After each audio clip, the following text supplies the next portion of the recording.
If you want to have a conversation with Dillion Quitugua, you better lace up your sneakers because he rarely spends much time standing still.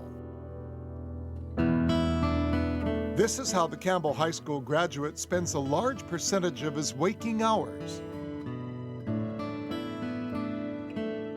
I am right now as an ultramarathon runner. In the last 2 years I've been competing, and I've done a 27-mile run, a handful of 30-milers, 2 50-milers, and in 2 weeks I'll be doing a 100-mile run. For Dillion, running is much more than just a passion.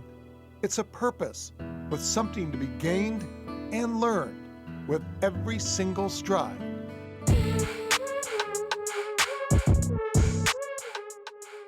The biggest thing for me is the mental part of it, is that like learning how to push through my limits.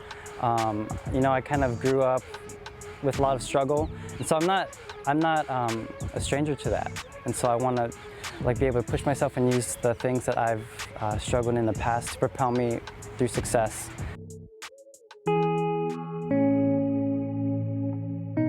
The struggles that he speaks about go back to his childhood, a time when he says both he and his brother were victims of abuse at the hands of their father.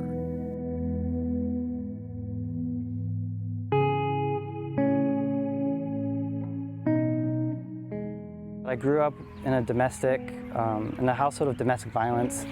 Grew up, you know, getting beat up by my dad, you know, and so that was really hard for me. I had gotten PTSD when I was 17.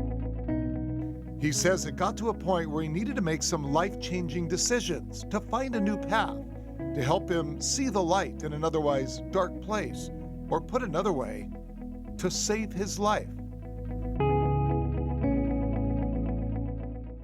And the idea of mental health was so prominent to me as a 17-year-old, but through the outlet of wrestling and running and martial arts, those are big keys for my success and to really push through those struggles. He started wrestling in his freshman year of high school and continued into his college years in Colorado, citing sports as the window that allowed him to look within. He says what he saw led him down a difficult road of self-discovery. And a big part of endurance sports and ultramarathon running is to embrace that struggle and then push through it, because, you know, on the other side of that struggle is success and happiness and the feeling of accomplishment, and that reward is so important to me. While it might be easy to assume that Dillion was running to escape his past, he says it's quite the opposite. For him, the endless miles or time on the mat always represented a way to confront his fears and challenges head on.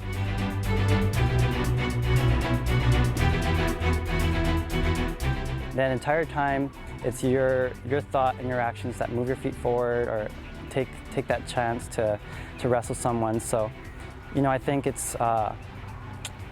really comes from within. And it's the physical pain that he says allowed him to tap into his emotional pain that he'd been trying for so many years to release himself from.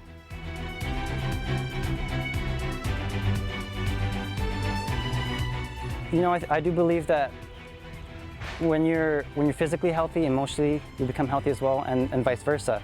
So when you're emotionally healthy, you're going to want to exercise more, and so those two play a very, very important roles in my life.